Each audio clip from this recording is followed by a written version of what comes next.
Hi, welcome to Rose Above It Reads. I'm Whitney, and I'm gonna keep looking over to the side because I'm new to this and trying to make sure that I kind of stay on track. So I'm new to Booktube, and I'll have my Booktube newbie tag video coming up next, but for now I just wanted to start with a fresh look at June, since I'm starting at the right time to start a month fresh. So let's get into what I will be doing. I'm probably not going to do a whole lot of TBR style that Booktube usually does. I'm a really slow reader, and the finishing things is hard, so I will probably more just let you know when I finish things and what I think and see what you think and go from there. But I'm new to this. We'll try different things and see what happens. June, TBR. I wasn't going to do it initially, but I saw one of the people that I follow.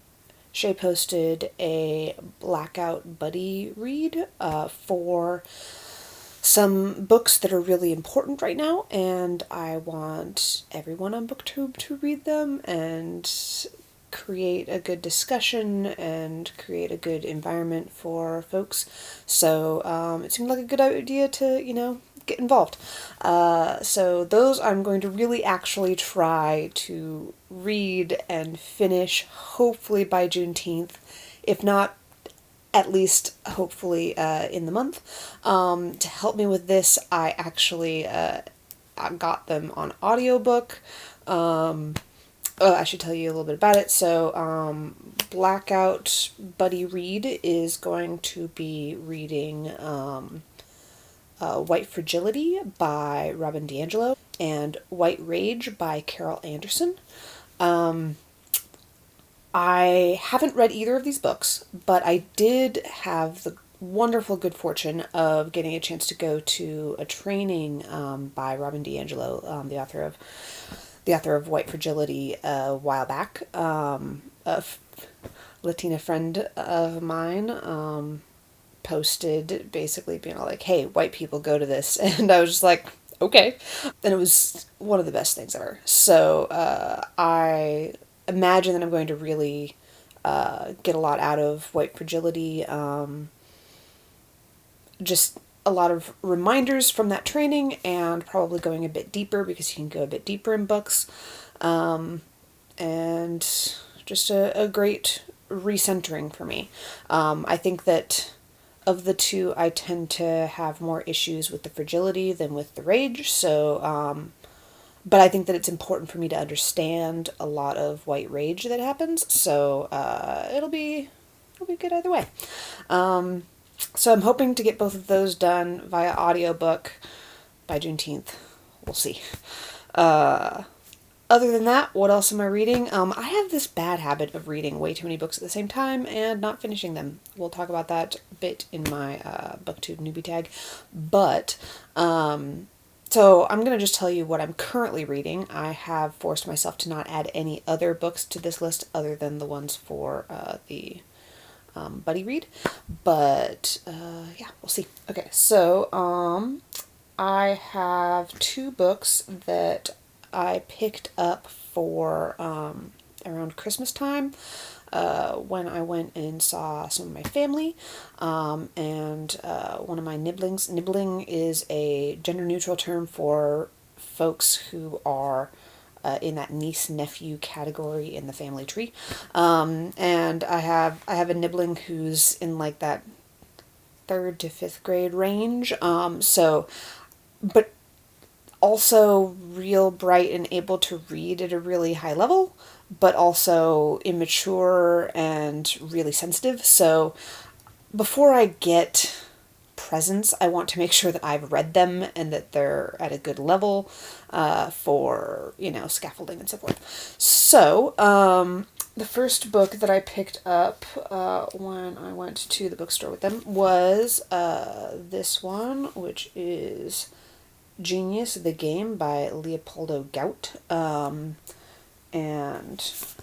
yeah, I didn't really know anything about it, but the cover art looks really cool, and so I was just like, yeah, he'll enjoy that.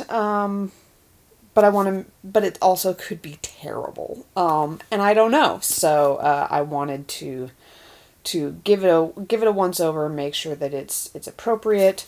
A little bit from the back.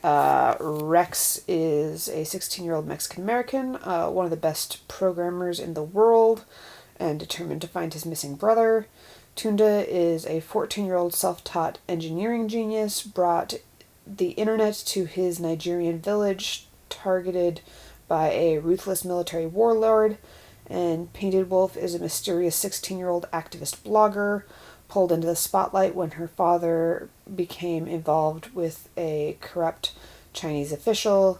The Game, 200 Geniuses, a head-to-head competition devised by India's youngest CEO and visionary. There's a lot of that feels very cringy, but if they do a great job, then maybe it'll be great. So, we'll see. We'll see. Yeah.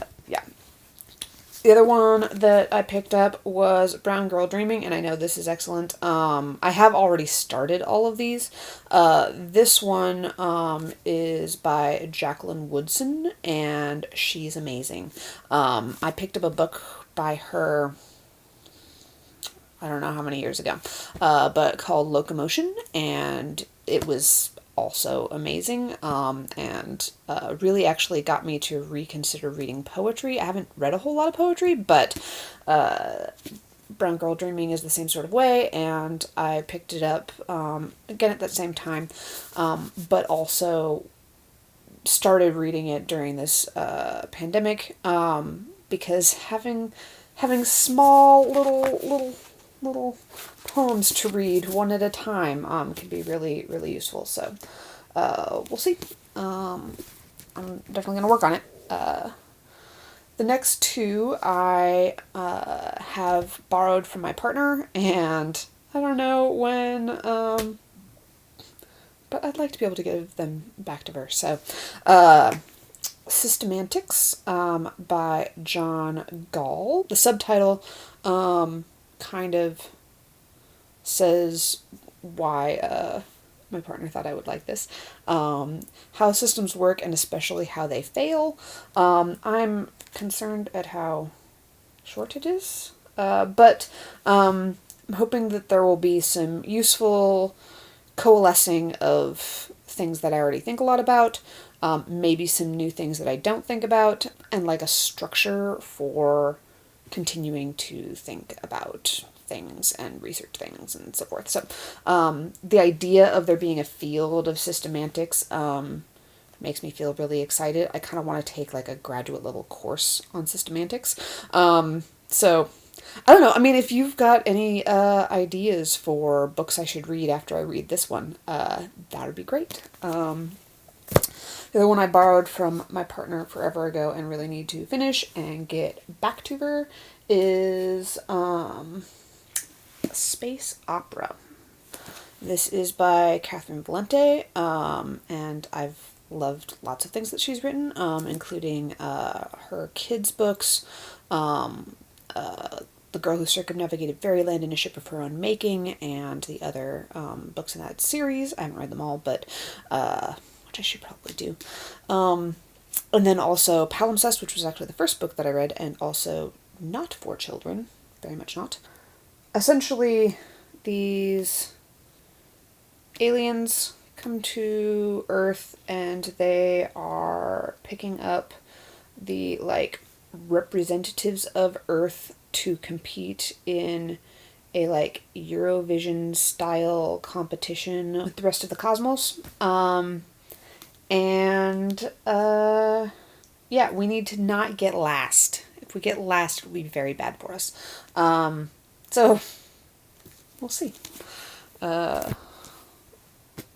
Next one I have is a book that my girlfriend's in-laws gave me for Christmas a couple years back, and I feel terrible that I haven't read it yet. So I'm putting it on my list, and this one I'm really going to try to get through as well. And it is Kindred by Octavia Butler. It might be a little intense with recent events, and with all of the other books that I'm reading right now.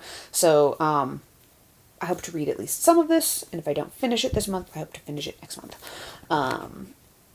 But yeah, this woman, she ends up getting like pulled into the past at these intervals, and when she gets pulled, like things are always really intense. Like she has to save someone. She's only jumped a couple times from where I'm at in the book,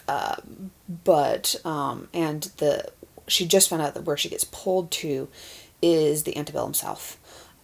So she's in a lot of danger when she is not in the present day. So, yeah, I'm concerned about her safety. Hope she makes it through okay. We'll see. So the next one is An Invisible Sign of My Own by Amy Bender. I have read this before. I haven't read it in many years, so I'm trying to just kind of go into it with a fresh look. It really resonated with me when I first read it, and I think that different people get different things out of it, and I change a lot over the years, so I might get something completely different out of it. But the main character, she's got some issues. I'm autistic, and there are some pieces of it that resonated for me. I think that it's probably more like OCD. Amy Bender doesn't actually give any like diagnoses to any of the characters here, but they've all got some just different ways that their brains work and they interact with the world. And it's also kind of this like weirdly not realistic, I don't know. I'm going to read it again and give you a review. Okay. Wow, time goes fast. I will get better at this. Promise. The next one, I just have a sticky note for, but is Plato's Republic. I had this thought about a month ago that was just like, maybe Philosopher Kings wouldn't be that bad of an idea. And then I was just like, I should probably read the source material before I say something like that. So, it's going to take me a while to get through Plato's Republic, and already I've got some issues with Socrates. This is probably to be expected, but it's an adventure, and we'll see how it goes. The next couple I have were actually written by professors of mine, and like, I don't know, recently I got a promotion at work, and so I've been a little bit, and with all the issues happening, I've been a lot freer with my money, just being like, here, go to help people. Also, here, give me things that also help people. So this one is by a math professor. I have a bachelor's in mathematics. And it is Mathematics and Popular Culture by Jessica Sklar. Dr. Jessica Sklar, I should say. And it is essays on appearances in film, fiction, games, television, and other media. I know that she also has a background in English, so I think that it's going to be great. She also worked on it, I believe, with her mother. I think that's who Elizabeth S. Sklar is. So, yeah, I think it's going to be great. I have read the introduction, and it seems fantastically rigorous, so I'm excited to chew on this. Probably very slowly, probably will not finish it this month. But, I'm just getting you a sense of, like, what I am working through this month, and we'll go from there. Also, like, I'm done with the fiction stuff. If I run through all of these fiction books, then I might add another, I don't know, but nonfiction I'm just going to kind of slowly chug through and digest. And each book will have, like, a review at the end, with its own, like, little encapsulated video. The other one is by Dr. Kevin O'Brien, he taught my Christian environmental ethics class, and I was a little skeptical at first going into that class, but it was one of the better classes from my undergraduate career. So I just loved him. I respect this guy a lot, and he has this book, The Violence of Climate Change, Lessons of Resistance from Nonviolent Activists. So, yeah, that seems relevant. Not as immediately relevant as like the Blackout buddy read books, but soon extremely relevant. So, definitely good to take a look at. And then these I'm going to be going through very slowly. You'll probably not hear about them for a long time, or I'll do like mini little like updates of like, oh, I learned a thing. And they are supporting me with my my relationship with being an artist. I don't see myself as an artist, and I should change that. And that is hard because emotions and like anxieties and perfectionism, which I'm going to try to not have with like video editing in a sec. We'll see about that too.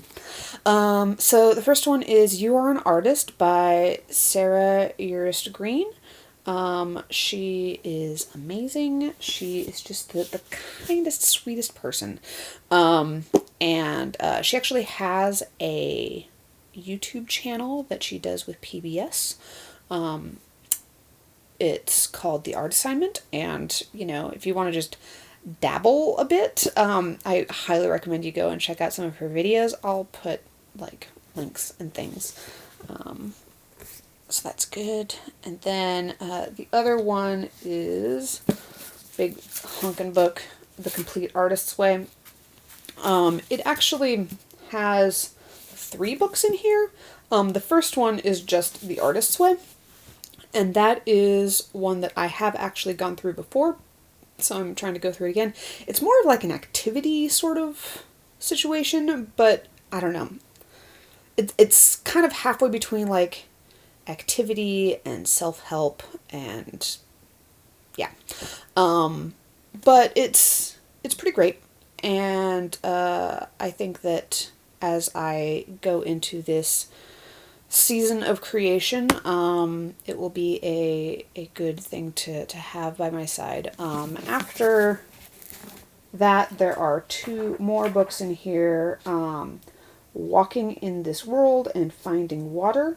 I will say that some of the language that she uses in this book, I know is very like spiritual, but she does say in the introduction, like, you know, you can replace the word God with whatever works for you. I know my mom always uses good orderly direction. I think that's what they actually mention here as well. So just kind of thinking of like the essence of an exterior organization. And that can be like, for me, it can be like the concept of humanity. But and for some people it can be the concept of God. Whatever you want. Yeah, so, I'm going to keep trying to, you know, make progress through here. It's supposed to be like a chapter a week. I did it with my girlfriend a few years ago, and we did a chapter every 2 weeks. I have not been keeping a schedule with it. I've just kind of been, you know, thinking, oh, I should probably do some of this, and I do some of it, and it's great. But yes, that is all of the books that I'm currently making my way through, and yeah, I will try not to have these be so long in the future. This is ridiculous. Have a good day, everyone, and if you want to, you know, keep up with things as they develop on my channel, feel free to subscribe, and if you have thoughts about any of the books that I have put in my list, please feel free to comment about them, or, you know, you can even like point post links to like videos you've done if you've already read them and made your own reviews. I might not watch them right away. Like I might wait until after after I'm done reading it, but I would love to, see what other people think. And that doesn't need to wait until the review to get started. So, yeah. With that, I will wish you all a good June.